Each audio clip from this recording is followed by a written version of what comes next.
በስመ አብ ወወልድ ወመንፈስ ቅዱስ አሐዱ አምላክ። የሐዋርያት ሥራ ምዕራፍ 6።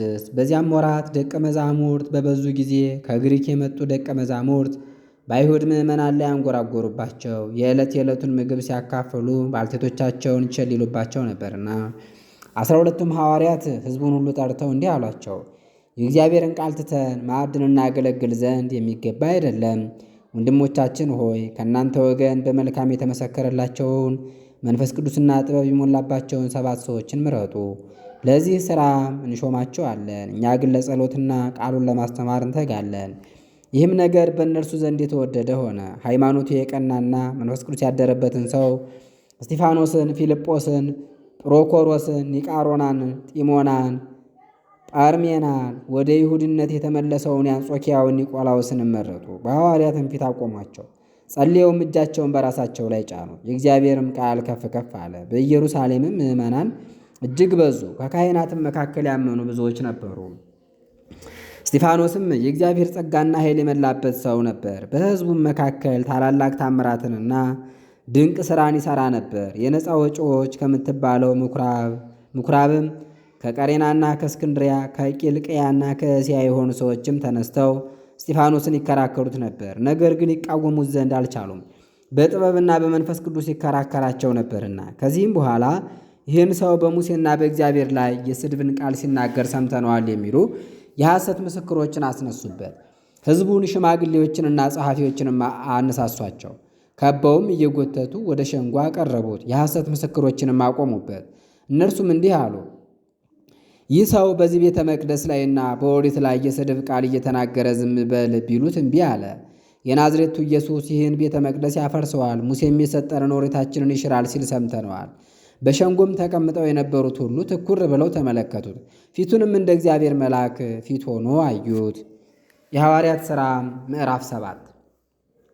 ሊቀ ካህናቱም በእውነት እንዲህ ብልሃልን አለው። እርሱም እንዲህ አለ። ወንድሞቻችንና አባቶቻችን ሆይ ስሙ። የክብር አምላክ ለአባታችን ለአብርሃም በሁለት ወንዞች መካከል ሳለ ወደ ካራንም ሳይመጣ ተገለጠለት። ከአገርህ ውጣ፣ ከዘመዶችም ተለይ፣ እኔም ወደማሳይህ ሀገር ና አለው። ከዚህም በኋላ ከከለዳውያን ሀገር ወጥቶ በካራን ተቀመጠ። ከዚያም አባቱ ከሞተ በኋላ ዛሬ እናንተ ወዳላችሁባት ወደዚች ሀገር አመጣው። በውስጧም አንድ ጫማ ታልስ እንኳ ርስት አልሰጠውም። ነገር ግን እርሱ ከእርሱም በኋላ ዘሩ ሊገዛት ልጅ ሳይኖረው ያን ጊዜ እርሷን ያወርሰው ዘንድ ተስፋ ሰጠው። እግዚአብሔርም እንዲህ አለው፣ ዘርህ በባዕድ ሀገር መጻተኞች ሆነው ይኖራሉ። 400 ዓመትም ባሮች አድርገው ይገዟቸዋል፣ መከራም ያጸኑባቸዋል። ደግሞም እግዚአብሔር አለ፣ ባሮች አድርገው በሚገዟቸው ወገኖች እኔ ፈርድባቸዋለሁ። ከዚህም በኋላ ይወጣሉ፣ በዚህም ሀገር ያመልኩኛል። የግዝረትንም ኪዳን ሰጠው። ከዚህም በኋላ ይስሐቅን ወለደ። በ8ኛው ቀንም ገረዘው። እንዲሁ ይስሐቅም ያዕቆብን፣ ያዕቆብም 12ቱን የቀደሙ አባቶችን ገረዙ። የቀደሙ አባቶችም በዮሴፍ ላይ ቀንተው ወደ ግብፅ ሀገር ሸጡት። እግዚአብሔር ግን ከእርሱ ጋር ነበረ፣ ከመከራውም ሁሉ አዳነው። በግብፅ ንጉሥ በፈርዖን ፊትም ሞገስንና ጥበብን ሰጠው። በግብፅና በቤቱ ሁሉ ላይ ቢትወደድ አድርጎ ሾመው። በግብፅና በከነዓን ሀገር ሁሉ ረሃብና ታላቅ ጭንቅ መጣ። አባቶቻችንም የሚበሉት አጡ። ያዕቆብም በግብፅ ሀገር እህል እንዳለ ሰማ። አባቶቻችንንም አስቀድሞ ላካቸው። ወደ ግብፅም እንደገና በተመለሱ ጊዜ ወንድሞቹ ዮሴፍን አወቁት። ፈርዖንም የዮሴፍን ዘመዶች አወቃቸው። ዮሴፍም አባቱን ያዕቆብንና ዘመዶቹን ሁሉ እንዲጠሯቸው ላከ። ቁጥራቸውም 75 ነፍስ ነበር። ያዕቆብም ወደ ግብፅ ወረደ። እርሱም አባቶቻችንም ሞቱ። ወደ ሴኬምም አፍልሰው አብርሃም ከሴኬም አባት ከኤሞር ልጆች በገንዘቡ በገዛው መቃብር ቀበሯቸው። እግዚአብሔርም ለአብርሃም የማለለት የተስፋው ዘመን በደረሰ ጊዜ እስራኤል በዙ፣ የግብፅንም ሀገር መሉ። ይህም ዮሴፍን የማያውቀው ሌላ ንጉሥ በግብፅ እስከነገሰ ድረስ ነበር። እርሱም ወገኖቻችንን ተተንኩሎ አባቶቻችንን መከራ አጸናባቸው። ወንድ ልጅንም ሁሉ እንዲገድሉ አዘዘ። ያን ጊዜም ሙሴ ተወለደ፣ በእግዚአብሔር ፊትም የተወደደ ሆነ። ለ3 ወርም በአባቱ ቤት አሳደጉት። በተጣለም ጊዜ የፈርዖን ልጅ አነሳቸው፣ ልጅም ይሆናት ዘንድ አሳደገቸው። ሙሴም የግብፅን ጥበብ ሁሉ ተማረ፣ በሚናገረውና በሚሠራውም ሁሉ ብርቱ ሆነ። 40 ዓመት ሲሞላውም ወንድሞቹን የእስራኤልን ልጆች ሊጎበኛቸው በልቡ አሰበ። አንድ ግብፃዊም ዕብራዊውን ሲበድለው አገኝና ለዚያ ለተበደለው ረድቶ ግብፃዊውን ገደለው፣ በአሸዋም ቀበረው። እርሱም እግዚአብሔር በእጁ ድህነትን እንደሚያደርግላቸው የሚያስተውሉ መስሎት ነበር። እነርሱ ግን አላስተዋሉም። በማግስቱም ከመካከላቸው 2 ሰዎች እርስ በርሳቸው ሲጣሉ አገኘ። ሊያስታርቃቸውም ወዶ እናንተማ ወንድማማቾች ናችሁ፣ እርስ በርሳችሁ ለምን ትጣላላችሁ? አላቸው። ያም ባልንጀራውን የሚበድለው ገፋው፣ እንዲህም አለው፣ አንተን በእኛ ላይ ዳኛና ፈራጅ አድርጎ ማን ሾመህ? ወይስ ትናንትና ግብፃዊውን እንደገደልከው እኔንም ልትገድለኝ ትሻለህን? ስለዚህም ነገር ሙሴ ኮብልሎ በምድያም ሀገር ስደተኛ ሆኖ ኖረ። በዚያም 2 ልጆችን ወለደ። 40 ዓመትን በተፈጸመ ጊዜ በበረሃ በደብረ ሲና የእግዚአብሔር መልአክ በቁጥቋጦ መካከል በእሳት ነበልባል ታየው። ሙሴም አይቶ ባየው ተደነቀ፣ ሊያስተውለውም ቀረበ። እግዚአብሔርም እንዲህ ብሎ ተናገረው፣ እኔ የአባቶችህ አምላክ የአብርሃም አምላክ የይስሐቅ አምላክ የያዕቆብም አምላክ ነኝ። ሙሴም ተንቀጠቀጠ፣ መረዳትም አልቻለም። እግዚአብሔርም እንዲህ አለው፣ ጫማህን ከእግርህ አውልቅ፣ የቆምህባት ምድር የተቀደሰች ናትና። በግብፅ ያሉትን የወገኖችን መከራ ማየትን አይቻለሁ፣ ጩኸታቸውንም ሰምቻለሁ፣ ላድናቸውም ወርጃለሁ። አሁንም ና ወደ ግብፅ ሀገር ልላክህ። በእኛ ላይ አለቃና ፈራጅ ማን አድርጎሃል? ብለው የካዱትን ያን ሙሴን በቁጥቋጦ መካከል በታየው በመልአኩ እጅ እርሱን መልእክተኛና ዳኛ አድርጎ እግዚአብሔር ላከው። እርሱም 40 ዘመን በግብፅ ሀገርና በኤርትራ ባሕር በበረሃም ታምራትንና ድንቅ ሥራን እየሠራ አወጣቸው። ለእስራኤልም ልጆች እግዚአብሔር ከወንድሞቻችሁ መካከል እንደኔ ያለ ነቢይ ያስነሳላችኋልና እርሱን ስሙት ያላቸው ይህ ሙሴ ነው። በምድረ በዳ በማኅበሩ መካከል የነበረ እርሱ ነው። በደብረ ሲና ካነጋገረው መልአክና ከአባቶቻችንም ጋር ለእኛ ሊሰጠን የሕይወትን ቃል የተቀበለ እርሱ ነው። አባቶቻችን ለእርሱ መታዘዝን እምቢ አሉ፣ ከዱትም፣ ልባቸውንም ወደ ግብፅ ሀገር መለሱ። አሮንንም በፊታችን የሚሄዱ አማልክትን ሥራልን፣ ያ ከምድረ ግብፅ ያወጣን ሙሴ የሆነውን አናውቅምና አሉት። ያን ጊዜም የጥጃ ምስል ሠሩ፣ ለጣዖቱም መሥዋዕት አቀረቡ። በእጃቸው ሥራም ደስ አላቸው። እግዚአብሔርም ተለያቸው፣ የሰማይ ጭፍራን ያመልኩም ዘንድ ተዋቸው። የነቢያት መጽሐፍ እንዲህ እንዳለ፣ እናንተ የእስራኤል ወገኖች ሆይ በውኑ በምድረ በዳ ሳላችሁ 40 ዓመት ያቀረባችሁልኝ ቁርባንና መሥዋዕት አለን? ነገር ግን የሞሎህን ድንኳን አነሳችሁ፣ ሬፋን የሚባለውንም ኮከብ አመለካችሁ፣ ትሰግዱላቸውም ዘንድ ምስሎቻቸውን አበጃችሁ። እኔም ወደ ባቢሎን እንድትማረኩ አደረጋችኋለሁ።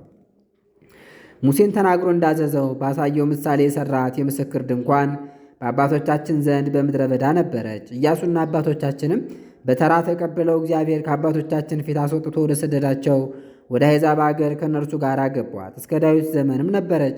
ዳዊትም በእግዚአብሔር ፊት ባለሟልነትን አግኝቶ ለያዕቆብ አምላክ ማደሪያ ያገኝ ዘንድ ለመነ። ሰሎሞን ግን ቤትን ሠራለት። ነገር ግን ልዑል የሰው እጅ በሠራው ቤት የሚኖር አይደለም። ነቢይ እንዲህ ብሏልና፣ እግዚአብሔር እንዲህ ይላል፣ ሰማይ ዙፋኔ ነው፣ ምድርም የእግሬ መረገጫ ናት። ምን አይነት ቤት ትሠሩልኛላችሁ? የማርፍበት ቦታስ ምን አይነት ቦታ ነው? ይህን ሁሉ እጆቼ የሠሩት አይደለምን? እናንተ አንገታችሁ የደነደነ ልባችሁም የተደፈነ ጆሮአችሁም የደነቆረ እንደ አባቶቻችሁ መንፈስ ቅዱስን ዘወትር ትቃወማላችሁ። አባቶቻችሁ ከነቢያት ያላሳደዱት ማን አለ? ዛሬም እናንተ አሳልፋችሁ የሰጣችሁትንና የገደላችሁትን የጻድቁን መምጣት አስቀድመው የተናገሩትን ገደሏቸው። በመላእክትም ሥርዓተ ኦሪትን ተቀብላችሁ አልጠበቃችሁትም። ይህንም ሰምተው ተበሳጩ፣ ልባቸውም ተናደደ፣ ጥርሳቸውንም አፋጩበት። በእስጢፋኖስም ላይ መንፈስ ቅዱስ መላ፣ ወደ ሰማይም ተመለከተ፣ የእግዚአብሔርን ክብር፣ ኢየሱስም በእግዚአብሔር ቀኝ ቆሞ አየ። እነሆ ሰማይ ተከፍቶ የሰው ልጅም በእግዚአብሔር ቀኝ ቆሞ ያለሁ አለ። እነርሱም በታላቅ ቃል ጮኹ፣ ጆሮአቸውንም ደፈኑ፣ በአንድነትም ተነስተው ከበቡት። ከከተማም ወደ ውጭ ጎትተው አውጥተው ወገሩት። የሚወግሩት ሰዎችም ልብሳቸውን ሳውል በሚባል ጎልማሳ እግር አጠገብ አስቀመጡ። እስጢፋኖስም ጌታዬ ኢየሱስ ሆይ ነፍሴን ተቀበል እያለ ሲጸልይ ይወግሩት ነበር። በጉልበቱም ተንበርክኮ አቤቱ ይህን ኃጢአት አትቁጠርባቸው ብሎ በታላቅ ድምፅ ጮኸ። ይህንም ብሎ ሞተ። ሳውልም በእስጢፋኖስ ሞት ተባባሪ ነበር። የሐዋርያት ሥራ ምዕራፍ 8። በዚያ ወራትም በኢየሩሳሌም ባለችው ቤተ ክርስቲያን ላይ ታላቅ ስደት ሆነ። ከሐዋርያትም በቀር ሁሉም በይሁዳና በሰማርያ ባሉ አውራጃዎች ሁሉ ተበተኑ። እስጢፋኖስንም ደጋግ ሰዎች አንስተው ቀበሩት፣ ታላቅ ልቅሶም አለቀሱለት። ሳውል ግን ገና አብያተ ክርስቲያናትን ይቃወም ነበር፣ የሰውንም ቤት ሁሉ ይበረብር ነበር። ወንዶችንም ሴቶችንም እየጎተተ ወደ ወህኒ ቤት ያስገባቸው ነበር። የተበተኑት ግን እየተዘዋወሩ የእግዚአብሔርን ቃል ሰበኩ፣ አስተማሩም። ፊልጶስም ወደ ሰማርያ ከተማ ወረደ፣ ስለ ክርስቶስም ሰበከላቸው። ሕዝቡም የነገራቸውን በሰሙና ያደርገው የነበረውን ታምራት ባዩ ጊዜ በአንድ ልብ የፊልጶስን ነገር ተቀበሉ። ርኩሳን መናፍስት ያደሩባቸውን ብዙዎች ነበሩና በታላቅ ቃል እየጮኹ ይወጡ ነበር። ብዙዎች ልምሾዎችና አንካሶችም ይፈወሱ ነበር። በዚያችም ከተማ ታላቅ ደስታ ሆነ። በዚያችም ከተማ ሲሞን የሚባል አንድ ሰው ነበር። የሰማርያ ሰዎችንም ያስት ነበር። ሰውየው ሥራየኛ ነበር። ራሱንም ታላቅ ያደርግ ነበር። ከታናናሾቹም ጀምሮ እስከ ታላላቆቹ ድረስ ታላቁ የእግዚአብሔር ኃይል ይህ ነው እያሉ ሁሉም ያደምጡት ነበር። ከብዙ ዘመንም ጀምሮ በጥንቆላው ያታለላቸው ስለነበር ያዳምጡት ነበር። ነገር ግን ፊልጶስ ስለ እግዚአብሔር መንግሥትና ስለ ኢየሱስ ክርስቶስ ሰብኮላቸው ባመኑ ጊዜ ሴቶችም ወንዶችም ተጠመቁ። ሲሞንም ወዲያውኑ አምኖ ተጠመቀ። ፊልጶስንም ይከተል ጀመር። በፊልጶስም እጅ የሚደረገውን ታምርና ታላቅ ኃይል ባየ ጊዜ ይደነቅ ነበር። በኢየሩሳሌም የነበሩ ሐዋርያትም የሰማርያ ሰዎች የእግዚአብሔርን ቃል እንደተቀበሉ በሰሙ ጊዜ ጴጥሮስንና ዮሐንስን ወደ እነርሱ ላኩላቸው። ወርደውም መንፈስ ቅዱስን እንዲቀበሉ ጸለዩላቸው። በጌታችን በኢየሱስ ክርስቶስ ስም ተጠመቁ እንጂ ከመካከላቸው በአንዱ ላይ እንኳ ተጠመቁ እንጂ ከመካከላቸው በአንዱ ላይስ እንኳ መንፈስ ቅዱስ ገና አልወረደም ነበርና። በዚያ ጊዜም እጃቸውን ጫኑባቸው፣ መንፈስ ቅዱስንም ተቀበሉ። ሲሞንም ሐዋርያት እጃቸውን በጫኑበት ሰው ላይ መንፈስ ቅዱስ እንደሚወርድ ባየ ጊዜ ገንዘብ አመጣላቸውና እጄን በምጭንበት ሰው ላይ መንፈስ ቅዱስ ይወርድ ዘንድ ለእኔም ይህን ሥልጣን ስጡኝ አላቸው። ጴጥሮስ ግን እንዲህ አለው፣ የእግዚአብሔርን ጸጋ በገንዘብ ልትገዛ አስበሃልና ገንዘብህ ከአንተ ጋር ይጥፋ። በዚህ ነገር ዕድልና ርስት የለህም፣ በእግዚአብሔር ፊት ልብህ የቀና አይደለምና። አሁንም ከክፋት ተመለስና ንስሐ ግባ። የልቡናህንም ሐሳብ ይተውልህ እንደሆነ እግዚአብሔርን ለምን። በመራራ መርዝ ተመርዘህ በአመፃ ማሰሪያ ተተብትበህ የምትኖር ሆነ አይሃለሁና። ሲሞንም መልሶ ካላችሁት ሁሉ ምንም እንዳይደርስብኝ እናንተ ወደ እግዚአብሔር ለምኑልኝ አለ። እነርሱም ከመሰከሩና የእግዚአብሔርን ቃል ከተናገሩ በኋላ ወደ ኢየሩሳሌም ተመለሱ። በብዙዎች በሰማርያ መንደሮችም የእግዚአብሔርን ቃል አስተማሩ። የእግዚአብሔር መልአክም ፊልጶስን ተናገረው፣ እንዲህም አለው፣ በቀትር ጊዜ ተነሳና በደቡብ በኩል ከኢየሩሳሌም ወደ ጋዛ በሚያወርደው በምድረ በዳው መንገድ ሂድ። ተነስቶም ሄደ። እነሆም የኢትዮጵያ ንግሥት የህንደኬ ጃንደረባ ከሹሞቿ የበለጠ በሀብቷም ሁሉ ላይ በጅሮ እንደነበረ አንድ የኢትዮጵያ ሰው ነበረ። እርሱም ሊሰግድ ወደ ኢየሩሳሌም መጣ። ሲመለስም በሰረገላው ላይ ተቀምጦ የነቢዩ ኢሳይያስን መጽሐፍ ያነብ ነበር። መንፈስ ቅዱስም ፊልጶስን ሂድ፣ ይህን ሰረገላ ተከተለው አለው። ፊልጶስም ፈጥኖ ደርሶ የነቢዩን የኢሳይያስን መጽሐፍ ሲያነብ ሰማው። ፊልጶስም በውኑ የምታነበውን ታውቀዋለህን አለው። ጃንደረባውም ያስተማረኝ ሳይኖር በምን አውቀዋለሁ አለው። ወደ ሰረገላውም ወጥቶ አብሮት ይቀመጥ ዘንድ ፊልጶስን ለመነው። ያነበው የነበረ የመጽሐፉ ቃልም እንዲህ የሚል ነበር። እንደ በግ ወደ መታረድ ተነዳ። የበግ ጠቦትም በሚሸልተው ፊት እንደማይናገር እንዲሁ አፉን አልከፈተም። በውርደቱ ፍርዱ ተወገደ፣ ሕይወቱ ከምድር ተወግዷልና ትውልዱን ማን ይናገራል? ጃንደረባውም ለፊልጶስ መልሶ ነቢዩ ስለ ማን እንዲህ ይላል? ስለ ራሱ ነውን ወይስ ስለ ሌላ? እባክህ ንገረኝ አለው። ፊልጶስም አፉን ከፈተ፣ ስለ ኢየሱስም ከዚያው መጽሐፍ ጀምሮ አስተማረው። በመንገድ ሲሄዱም ወደ ውሃ ደረሱ። ጃንደረባውም እነሆ ውሃ መጠመቅን ምን ይከለክለኛል አለው። ፊልጶስም በፍጹም ልብህ ብታምን ይገባሃል አለው። ጃንደረባውም መልሶ ኢየሱስ ክርስቶስ የእግዚአብሔር ልጅ እንደሆነ እኔ አምናለሁ አለው። ሰረገላውንም እንዲያቆሙ አዘዘ። አቆመውም። ፊልጶስና ጃንደረባው በአንድነት ወደ ውሃው ወረዱ፣ አጠመቀው። ከውሃውም ከወጡ በኋላ የእግዚአብሔር መንፈስ ፊልጶስን ነጥቆ ወሰደው። ጃንደረባውም ከዚያ ወዲያ አላየው። ደስ እያለውም መንገዱን ሄደ። ፊልጶስም አዛጦን ወደምትባል ሀገር ደረሰ። በከተማዎችም ሁሉ እየተዘዋወረ ወደ ቂሳርያ እስኪደርስ ድረስ ያስተምር ነበር። የሐዋርያት ሥራ ምዕራፍ 9። ሳውል ግን የጌታን ደቀ መዛሙርት ለመግደል ገና እየዛተ ወደ ሊቀ ካህናቱ ሄደ። ምናልባት በመንገድ የሚያገኘው ሰው ቢኖር ወንዶችንም ሴቶችንም እያሰረ ወደ ኢየሩሳሌም ያመጣቸው ዘንድ በደማስቆ ላሉት ምኩራቦች የሥልጣን ደብዳቤ ከሊቀ ካህናቱ ለመነ። ሲሄድም ወደ ደማስቆ ከተማ አቅራቢያ በደረሰ ጊዜ መብረቅ ድንገት ከሰማይ ብልጭ አለ፣ በምድር ላይም ወደቀ። ወዲያውም ሳውል ሳውል ለምን ታሳድደኛለህ የሚለውን ቃል ሰማ። ሳውልም አቤቱ አንተ ማነህ አለው። እርሱም አንተ የምታሳድደኝ የናዝሬቱ ኢየሱስ ነኝ። በሾለ ብረት ላይ ብትቆም ለአንተ ይብስብሃል አለው። እርሱም እየፈራና እየተንቀጠቀጠ አቤቱ ምን እንዳደርግ ተሻለህ አለው። ጌታም ተነሳና ወደ ከተማ ግባ፣ በዚያም ልታደርገው የሚገባህን ይነግሩሃል አለው። ከእርሱም ጋር የነበሩት ሰዎች ድምፅ እየሰሙ ማንንም ሳያዩ ተደንቀው ቆሙ። ሳውልም ከምድር ተነሳ። ነገር ግን ዓይኖቹ ተገልጠው ሳሉ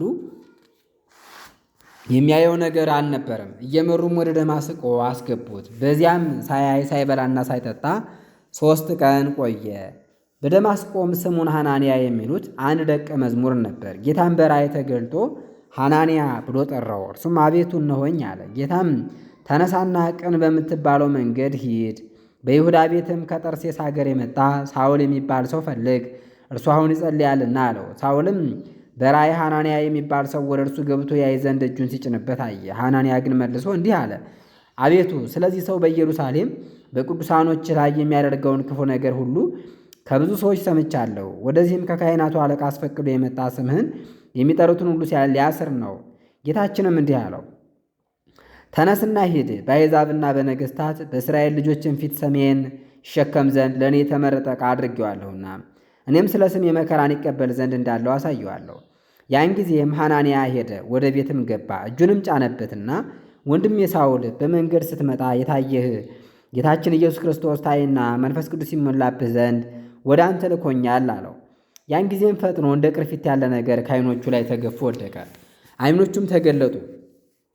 ወዲያውም አየ። ተነስቶም ተጠመቀ፣ እህልም በላ፣ በረታም። ጥቂት ቀንም ከደቀ መዛሙርት ጋር በደማስቆ ሰነበተ። ወዲያውኑም የእግዚአብሔር ልጅ ነው ብሎ ስለ ኢየሱስ ክርስቶስ በየምኩራቦቹ ሰበከ፣ አስተማረም። የሰሙትም ሁሉ አደነቁ፣ እንዲህም አሉ፣ በኢየሩሳሌም ይህን ስም የሚጠሩትን ሁሉ ይጠላቸው የነበረው ይህ አይደለምን? ስለዚህ ወደዚህ የመጣው እያሰረ ወደ ሊቀ ካህናቱ ሊወስዳቸው አይደለምን? ሳውል ግን እየበረታ ሄደ። በደማስቆም ለነበሩት ለአይሁድ ይህ ክርስቶስ እንደሆነ እያስረዳ መልስ አሳጣቸው። ከብዙ ቀንም በኋላ አይሁድ ሳውልን ይገድሉት ዘንድ ተማከሩ። ሳውል ግን በእርሱ ላይ ሊያደርጉት የሚሹትን አወቀባቸው። ሊገድሉትም በቀንና በሌሊት የከተማውን በር ይጠብቁ ነበር። ደቀ መዛሙርትም በሌሊት ወሰዱት፣ በቅርጫትም አድርገው በቅጽሩ ድምድማት ላይ አወረዱት። ሳውልም ወደ ኢየሩሳሌም በደረሰ ጊዜ ሊገናኛቸው ደቀ መዛሙርትን ፈለጋቸው። ሁሉም ፈሩት፣ የጌታችን ደቀ መዝሙር እንደሆነ አላመኑትም ነበርና። በርናባስም አግኝቶ ወደ ሐዋርያት ወሰደው። ጌታችንም በመንገድ እንደተገለጠለትና እንዳነጋገረው በደማስቆም በኢየሱስ ስም እንዳስተማረ ነገራቸው። በኢየሩሳሌምም አብሯቸው ይገባና ይወጣ ነበር። በጌታችን በኢየሱስ ስምም በግልጥ ያስተምር ነበር። ከግሪክ ሀገር መጥተው የነበሩትንም አይሁድ ይከራከራቸው ነበር። እነርሱም ደግሞ ሊገድሉት ፈለጉ። ወንድሞችም ይህን ባወቁ ጊዜ ወደ ቂሳርያ አወረዱት። ከዚያም ወደ ጠርሴስ ላኩት። በይሁዳ በሰማርያና በገሊላ ያሉ አብያተ ክርስቲያናት ሁሉ በሰላም ኖሩ፣ ታነጹም። እግዚአብሔርንም በመፍራት ጸንተው ኖሩ። ሕዝቡን በመንፈስ ቅዱስ አጽናኝነት በዙ። ከዚህም በኋላ ጴጥሮስ በየቦታው ሲዘዋወር በልዳ ወደሚኖሩት ቅዱሳን ዘንድ ደረሰ። በዚያም ኤንያ የተሰኘ ሰውን አገኘ። እርሱም ታሞ በአልጋ ከተኛ 8 ዓመት ሆኖት ነበር፣ ሽባ ነበርና። ጴጥሮስም ኤንያ ሆይ ኢየሱስ ክርስቶስ ይፈውስህ፣ ተነስና አልጋህን አንጥፍ አለው። ያን ጊዜም ተነሳ። በልዳና በሳሮና የሚኖሩም ሁሉ እርሱን አይተው ወደ ጌታችን ተመለሱ። በኢዮጴ ሀገርም ጣቢታ የምትባል አንዲት ደቀ መዝሙር ነበረች። በትርጓሜውም ዶርቃስ ይሏታል፣ ፌቆ ማለት ነው። እርሷም ብዙ ደጋግ ሥራ ትሠራ ነበር፣ ምጽዋትም ትሰጥ ነበር። ያን ጊዜም ታማ ሞተችና በድኗን አጥበው በሰገነት አስተኟት። ልዳም ለኢዮጴ ቅርብ ነበርና ደቀ መዛሙርት ጴጥሮስ በዚያ እንዳለ ሰምተው ወደ እነርሱ መምጣት እንዳይዘገይ ይማልዱት ዘንድ 2 ሰዎችን ወደ እርሱ ላከ። ጴጥሮስም ተነስቶ አብሯቸው ሄደ። በደረሰም ጊዜ ወደ ሰገነት አወጡት። ባልቴቶችም ሁሉ ወደ እርሱ መጥተው በፊቱ ቆሙ፣ ያለቅሱላትም ነበር። ዶርቃስም በሕይወት ሳለች የሠራችውን ቀሚሱንና መጎናጸፊያውን አሳዩት። ጴጥሮስም ሁሉን ካስወጣ በኋላ ተንበርክኮ ጸለየ። ወደ በድኗም መለስ ብሎ ጣቢታ ሆይ ተነሽ አላት። እርሷም ዓይኖቿን ገለጠች። ያን ጊዜም ጴጥሮስን አየችው፣ ቀና ብላም ተቀመጠች። እጁንም ለእርሷ ሰጥቶ አስነሳት። ቅዱሳንንና ባልቴቶችንም ጠርቶ እርሷን አድኖ ሰጣቸው። በኢዮጴም ያሉ ሁሉ ይህን ሰሙ፣ ብዙዎችም በጌታችን አመኑ። ጴጥሮስም በኢዮጴ በቁርበት ፋቂው በስምዖን ቤት ብዙ ቀን ተቀመጠ። የሐዋርያት ሥራ ምዕራፍ 10። በቂሳርያም ቆርኔሌዎስ የሚባል አንድ ሰው ነበረ። ኢጣሊቄ ለሚሉት ጭፍራም የ100 አለቃ ነበር። እርሱም ጻድቅና ከነቤተሰቡ እግዚአብሔርን የሚፈራ ነበር። ለሕዝቡም ብዙ ምጽዋት ይሰጥ ነበር። ዘወትርም ወደ እግዚአብሔር ይጸልይ ነበር። የእግዚአብሔር መልአክም በራእይ ከቀኑ በ9 ሰዓት በግልጥ ታየው። ወደ እርሱም ገብቶ ቆርኔሌዎስ ሆይ አለው። ወደ እርሱም ተመልክቶ ፈራና አቤቱ ምንድን ነው አለ። መልአኩም እንዲህ አለው፣ ጸሎትህም ምጽዋትህም መልካም መታሰቢያ ሆኖ ወደ እግዚአብሔር አድርጓል። አሁንም ጴጥሮስ የሚባለውን ስምዖንን ይጠሩልህ ዘንድ ወደ ኢዮጴ ከተማ ሰዎችን ላክ። እርሱም ቤቱ በባሕር አጠገብ ባለው በቁርበት ፋቂው በስምዖን ቤት እንግድነት ተቀምጧል። ልታደርገው የሚገባህን እርሱ ይነግርሃል። ያነጋገረውን መልአክ ከሄደ በኋላ ከሎሌዎቹ 2 ከማይለዩት ጭፍሮቹም አንድ ደግ ወታደር ጠራ። ነገሩንም ሁሉ ነግሮ ወደ ኢዮጴ ከተማ ላካቸው። በማግስቱም ሄደው ወደ ከተማይቱ በር ደረሱ። ጴጥሮስም በቀትር ጊዜ ሊጸልይ ወደ ሰገነት ወጥቶ ነበር። በተራበ ጊዜም ምሳ ሊበላ ወደደ። እነርሱም እያዘጋጁ ሳሉ ተመስጦ መጣበት። ሰማይም ተከፍቶ በአራቱ ማዕዘን የተያዘ አንድ ታላቅ መጋረጃ ያለ ዕቃ ወደ ምድር ሲወርድ አየ። በውስጡም 4 እግር ያለው እንስሳ ሁሉ አራዊትም የሚንቀሳቀስም የሰማይ ወፎች ነበሩበት። ጴጥሮስ ሆይ ተነስና አርደህ ብላ የሚል ቃል ወደ እርሱ መጣ። ጴጥሮስ ግን አቤቱ ከቶ አይሆንም፣ ርኩስ የሚያስጸይፍም ከቶ በልቼ አላውቅም አለው። ዳግመኛም እግዚአብሔር ንጹሕ ያደረገውን አንተ አታርክስ የሚል ቃል ወደ እርሱ መጣ። ይህንም 3 ጊዜ አለው። ወዲያውኑም ዕቃው ወደ ሰማይ ተመለሰ። ጴጥሮስም ስላየው ራእይ ምን እንደሆነ ሲያወጣና ሲያወርድ ከቆርኔሌዎስ ተልከው የመጡ ሰዎች የስምዖንን ቤት እየጠየቁ በደጅ ቆመው ነበር። ተጣርተውም ጴጥሮስ የተባለ ስምዖን በእንግድነት በዚያ ይኖር እንደሆነ ጠየቁ። ጴጥሮስም ስለታየው ራእይ ሲያወጣ ሲያወርድ መንፈስ ቅዱስ እንዲህ አለው፣ እነሆ 3 ሰዎች ይፈልጉሃል። ተነስና ውረድ፣ ምንም ሳትጠራጠር ከእነርሱ ጋር ሂድ፣ እኔ ልኬያቸዋለሁና። ጴጥሮስም ወደ እነዚያ ሰዎች ወረደና እነሆ የምትፈልጉኝ እኔ ነኝ፣ ለምን መጥታችኋል አላቸው። እነርሱም የመቶ አለቃ ቆርኔሌዎስ እግዚአብሔርን የሚፈራ ጻድቅ ሰው ነው፣ በአይሁድም ወገኖች ሁሉ የተመሰከረለት ነው። ቅዱስ መልአክ ተገልጦ አንተን ወደ ቤቱ እንዲጠራህ የምታስተምረውንም እንዲሰማ አዝዞታል አሉት። እርሱም ተቀብሎ አሳደራቸው። በማግስቱም ተነስቶ አብሯቸው ሄደ። በኢዮጴ ከተማ ከሚኖሩት ወንድሞችም አብረውት ይሄዱ ነበሩ። በማግስቱም ወደ ቂሳሪያ ከተማ ገባ። ቆርኔሌዎስም ዘመዶቹንና የቅርብ ወዳጆቹን ጠርቶ ይጠብቃቸው ነበር። ጴጥሮስም በገባ ጊዜ ቆርኔሌዎስ ተቀበለው፣ ከእግሩ በታችም ወድቆ ሰገደለት። ጴጥሮስም ተነስ፣ እኔም እንዳንተው ሰው ነኝ ብሎ አነሳው። ከእርሱም ጋር እየተነጋገረ ገባ። ወደ እርሱም የመጡ ብዙ ሰዎችን አገኘ። ጴጥሮስም እንዲህ አላቸው፣ ለአይሁዳዊ ሰው ሄዶ ከባዕድ ወገን ጋር መቀላቀል እንደማይገባው ታውቃላችሁ። ለእኔ ግን ከሰው ማንንም ቢሆን እንዳልጸየፍና ርኩስ ነው እንዳልል እግዚአብሔር አሳየኝ። አሁንም ስለላካችሁብኝ ሳልጠራጠር ወደ እናንተ መጣሁ። በምን ምክንያት እንደጠራችሁኝ እጠይቃችኋለሁ። ቆርኔሌዎስም እንዲህ አለው፣ የዛሬ 4 ቀን በ9 ሰዓት በዚች ሰዓት በቤቴ ስጸልይ የሚያንጸባርቅ ልብስ የለበሰ አንድ ሰው በፊቴ ቆሞ ታየኝ። እንዲህም አለኝ፣ ቆርኔሌዎስ ሆይ በእግዚአብሔር ፊት ጸሎትህ ተሰማ፣ ምጽዋትህም ታሰበልህ። አሁንም ወደ ኢዮጴ ከተማ ላክና በባሕር አቅራቢያ ባለችው በቁርበት ፋቂው በስምዖን ቤት የሚኖረውን ጴጥሮስ የተባለውን ስምዖንን ይጥሩልህ።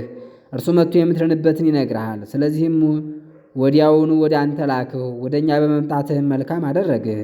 አሁንም እግዚአብሔር ያዘዘህን ሁሉን እንሰማ። እነሆ እኛ ሁላችን በእግዚአብሔር ፊት በዚህ አለን። ጴጥሮስም አፉን ከፈተና እንዲህ አለ፣ እግዚአብሔር ለሰው ፊት እንደማያዳላ በእውነት አየሁ። ነገር ግን በሕዝብ ሁሉ ዘንድ እርሱን የሚፈራና እውነትን የሚያደርግ በእርሱ ዘንድ የተወደደ ነው። ቃሉን ለእስራኤል ልጆች ላከ። በኢየሱስ ክርስቶስም ሰላምን ነገራቸው። እርሱም የሁሉ ገዢ ነው። ዮሐንስ ከሰበከው ጥምቀት በኋላ ከገሊላ ጀምሮ በይሁዳ የሆነውን ነገር ሁሉ እናንተ ራሳችሁ ታውቃላችሁ። ስለ ናዝሬቱ ስለ ኢየሱስ እግዚአብሔር በመንፈስ ቅዱስ በኃይልም እንደቀባው እየዞረም መልካም እንዳደረገ ሰይጣን ያሸነፋቸውንም እንደፈወሰ ታውቃላችሁ። እግዚአብሔር ከእርሱ ጋር ነበርና በይሁዳና በኢየሩሳሌም ባደረገውም ሁሉ እኛ ምስክሮች ነን። እርሱንም በእንጨት ላይ ሰቅለው ገደሉት። እግዚአብሔር ግን በሦስተኛው ቀን ከሙታን ለይቶ አስነሳው፣ በግልጥ እንዲታይም አደረገው። ይኸውም ለሕዝቡ ሁሉ አይደለም፣ ነገር ግን አስቀድሞ ለመረጣቸውና ምስክሮች ለሚሆኑት ብቻ ነው እንጂ።